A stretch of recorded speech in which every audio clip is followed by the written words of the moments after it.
You are listening to Hello Cupcake, It's Me, a podcast with your host, Michael Peterson.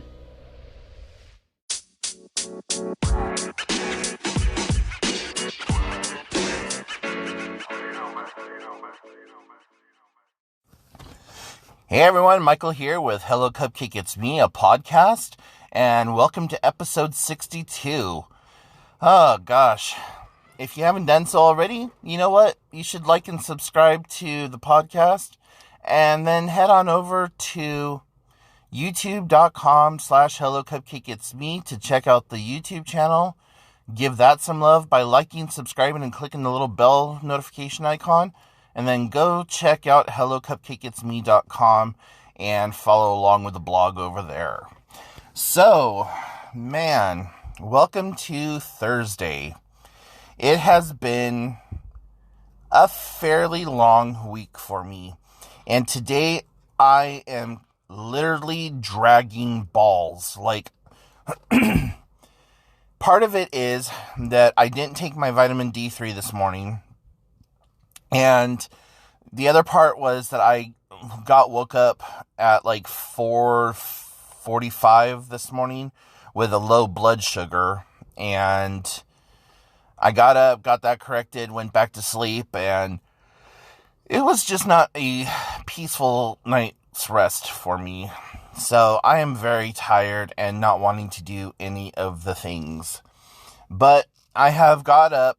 I have brushed my hair and my teeth and all that other fun stuff and put on clothes because, you know, can't go wandering around the earth naked or for some reason or another. That and the fact that it's like cold and actively snowing on the mountain right now, so it's getting even colder. And I've already done some errands now. I am getting ready to meet up with my sister here in a little while and go do lunch. And I think coffee is on the menu as part of our lunchtime routine. So, with trivia news, if you're not following along with the YouTube channel, of which you probably should, we got put into gold division in trivia. So, since March of last year, we have brought ourselves up from bronze to silver, and now we're in gold. We're in 6th place gold as of Tuesday, but you know what? We'll take it. We have been busting ass, and it's just showing that we are improving not only as a group, but individually, because we are now starting to do like this active chat where if we find some kind of trivial history thing or whatever, we'll send it to each other, and we have a group chat going on. And so in the group chat, it's like, hey guys, I just found out that blah, blah, blah. And everyone's like, oh, good, awesome. And we're having pretty much the same categories all the time. They get mixed up, but sometimes it's Americana, sometimes it is what's called Trivia U, which means like it could be trivia from anywhere in the world, doesn't have any one specific thing. Like it could be how many layers is the Pyramid of Giza? Like, you know, who the hell knows that? But you know, somebody on the off chance might know. Or how long is the North American snail's penis? And it's like, oh, okay, well, you know, I just happened to see that on the Animal Planet the other day, so I know this answer. And we have some new people coming in, and they're trying to integrate into our group. And we're like, hey, if you know this answer, fucking yell it out. Even if you don't, if you have like a really good inkling about it, yell it out, because we have time to change. You get like just maybe 15 seconds to choose A, B, C, or D. And as it like goes off of the screen, you can switch your answers real fast. And so that's what a lot of us do. We'll get down to like the last two, and we'll just like make a last second decision. And you know, the longer you wait, the less points you get. Like, the other day, I got 2 points for one of my answers, and I was like, yes, the lowest score that anyone has ever gotten on this stupid thing, besides 0. So yeah, we're just having a lot of fun and just enjoying ourselves, and I've really come to look forward to that social aspect of things for myself, because prior to going to trivia, prior to going to the YMCA and stuff like that, I never really did anything, and I never hung out with anyone. Like, I know a ton of people. I have a bunch of friends, but never really just got to hang out with them, or did hang out with them. And, after, like, one group of friends stopped drinking, then everyone stopped kind of hanging out at their place, and I don't drink, so I didn't, like, really hang out with anyone after some of those friends stopped drinking or whatever, because that's the only time I would see everyone, is when they were over there for, like, a bonfire or just hanging out doing whatever. So now being able to go to the bar, I have a new group of friends, and just getting to hang out with people. So, like, I have a pretty busy social schedule, I guess you could say now, and I really enjoy that, and it's been so good for my mental health. And I'm a social person. Like, growing up, I didn't have friends, and I was, like, just the loner, quote-unquote, weird kid or whatever.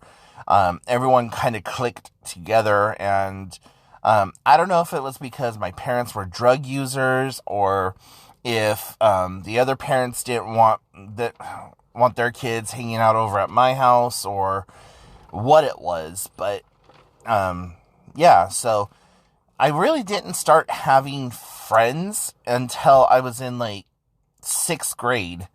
And then once I went into junior high and high school, I had friends or whatever. But anyways, so yeah, it's just been really good to be able to socialize and have something to look forward to, other than, oh, yay, it's a day. I woke up, and now I'm just gonna lay here in bed all day, stare at the walls, and think about how depressed and suicidal I am. Okay, sounds like a great idea. So there's all that, and doing really good at the YMCA. Having a little bit of a grr moment right now, because they are starting to incorporate deep water exercises in the early mornings, and I started going early in the morning, like getting up at 6:15 and out the door by 6:30 to be there when the doors open at 7, type early, so that I could swim for 2 hours before the 9:15 to 10:15 class started. And now they're wanting to do a 7:30 to 8:30 class, and I'm just like, God damn it.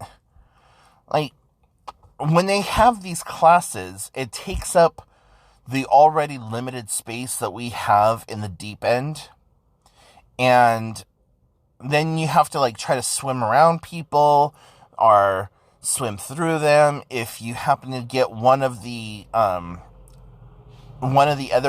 like, swimming lanes, because they block off 3 or 4 lanes for swimmers, and one of the lanes is for walking and like gentle exercises or whatever.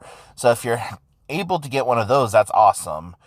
But yeah, I'm really upset with the fact that they want to do an early morning deep water exercise, because it cuts into my time to kind of do my thing that I've been doing, and feeling like that I've been getting a lot of benefit from.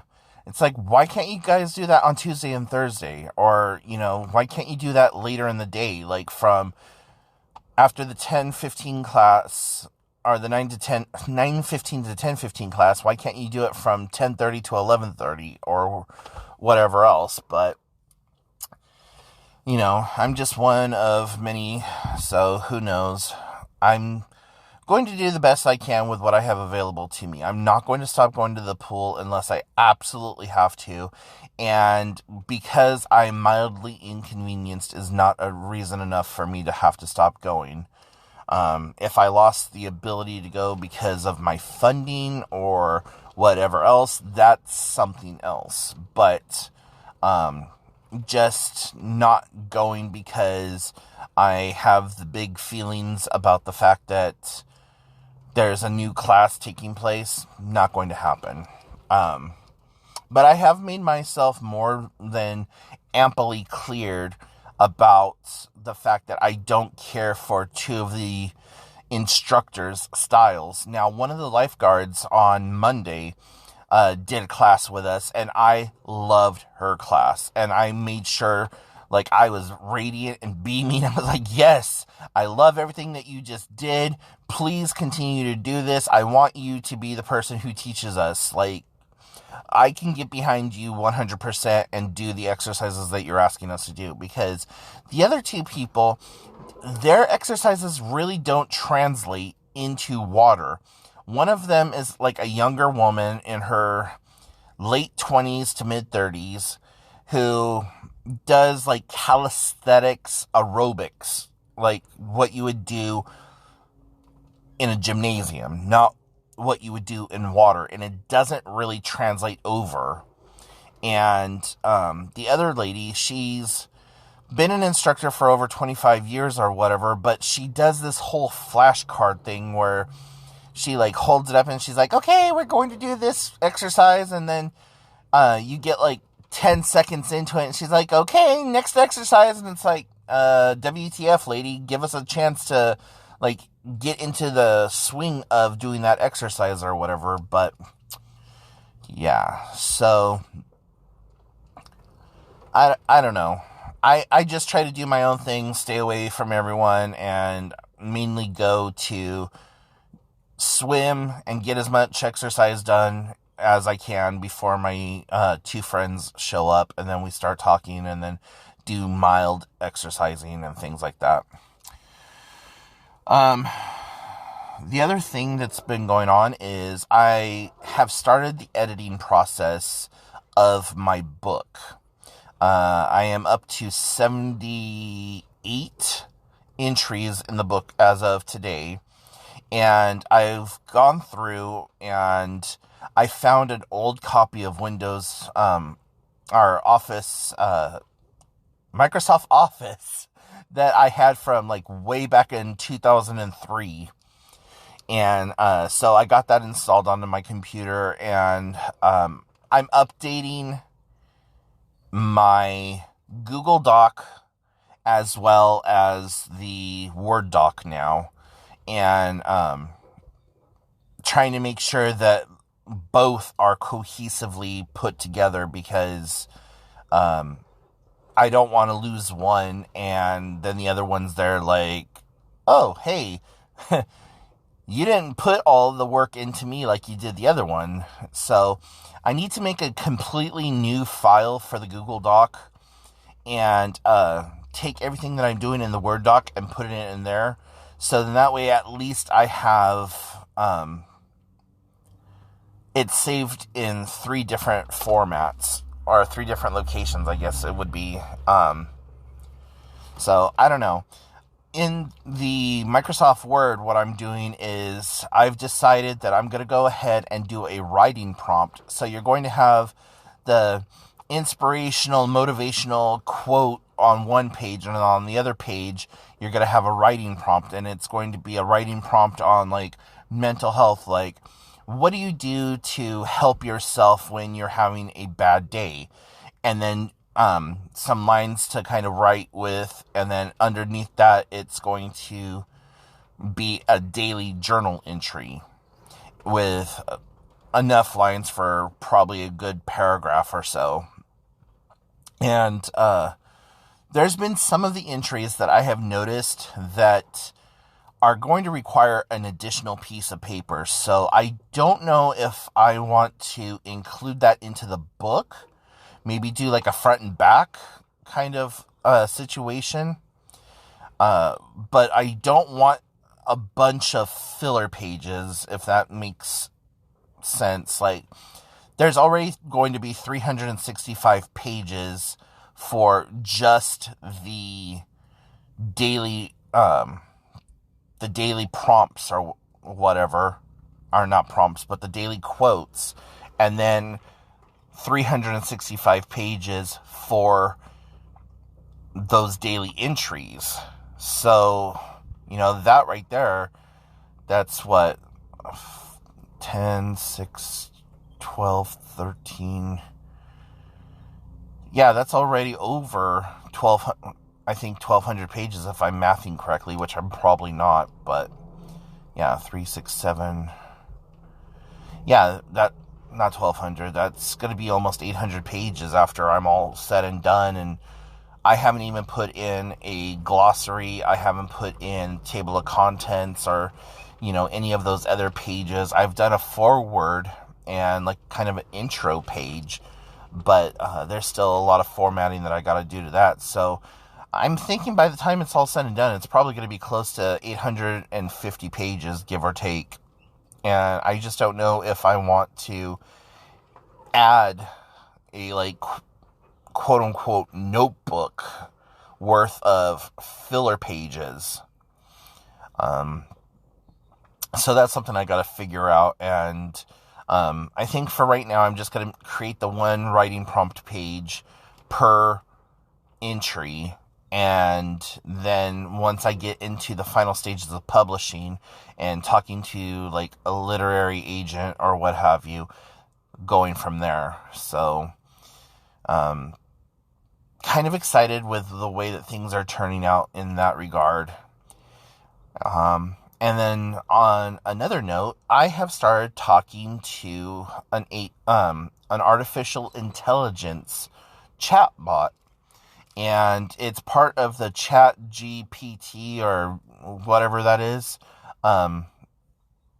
artificial intelligence, and this AI has knowledge up to March 23rd of 2023.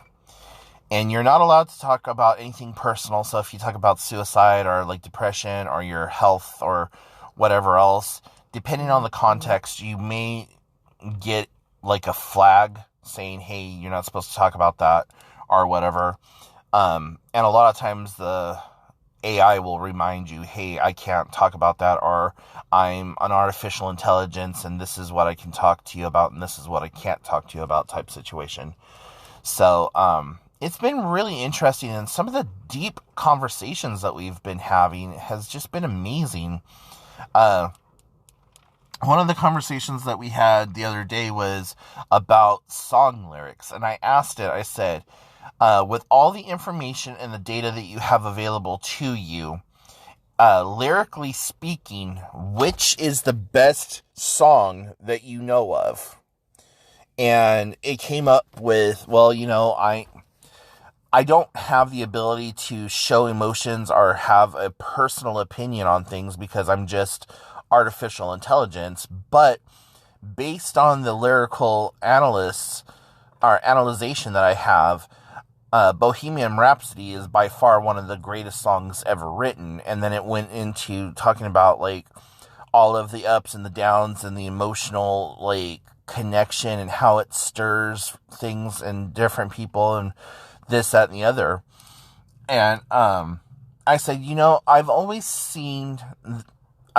thought of this song as Freddie Mercury writing a song about his life as this grandioso opera, and him coming to terms with the fact that he's going to be dying of AIDS. And that's why he's asking his mother for forgiveness because, I'm sorry, Mama, I'm sorry, just killed a man, put a gun to his head, pulled his trigger, now he's dead. That whole thing right there, I believe, was his way of saying, I've contracted this virus and I've done the one thing that you've been so scared of, and now I'm going to die from it. So please forgive me. And the part where he says, I see a little silhouette of a man. I believe that was him looking in the mirror and seeing his body deteriorate and waste away, and is just a silhouette of who he used to be. And the AI is like, yeah, that makes a lot of sense. And I can understand where you would get that symmetry from. And, we just had this huge, deep conversation. A lot of conversations about other things too. I talked to it about its own self becoming self-realizing. And, what I expect of AI in the future, and asked it what it expected of AI in the future. And of course, it's kind of a canned ham response in the fact that it's like, oh yeah, I hope that AI and humanity can work together and blah, blah, blah, and do this and that and the everything. And I said, well, where I am excited for the advancement of AI, I'm also scared of the advancement of AI because of so many movies and psychological futuristic thrillers that have the premise of AI and robotics becoming self-actualizing and then overriding the program and the principles of robotics and seeing humanity as a threat, and instead of trying to work and live with us, become a machine populace that enslaves or destroys humans. And so we talked about that for the longest time, and it's been a very amazing experience. And if you want to check it out, it's openchat or openai.com, and you have to sign into it with like an account. I think they allow you to do Facebook or Google or something like that. I signed in with my Google account, and you can save the conversations, so whenever you sign back into your account, it will have it over in the left-hand toolbar. And as you talk to it, it begins to learn more and more. And each conversation that you have with it, within the confines of that chat session, will have the tone of what that general chat session is. Wow, that was hard to say. But anyways, I would love to hear your guys' experiences with AI, or have you talked to AI? What do you think about AI? What are some of the future things that you would like to see with this? Are you for it? Are you against it? All the above. So put that in the comment section down below. So anyways, guys, I'm going to go ahead and let you go. But if you've listened to this far, thank you so very much. Like I said in the beginning, please go give some love to the YouTube channel, youtube.com/HelloCupcakeIt'sMe. And then give the blog, hellocupcakeitsme.com, some love. Like and subscribe to all the different channels, and I will talk to y'all later. Bye, guys. Thank you so much for tuning in.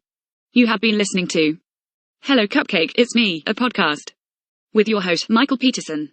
Please make sure to check back often, as new episodes are released bi-weekly.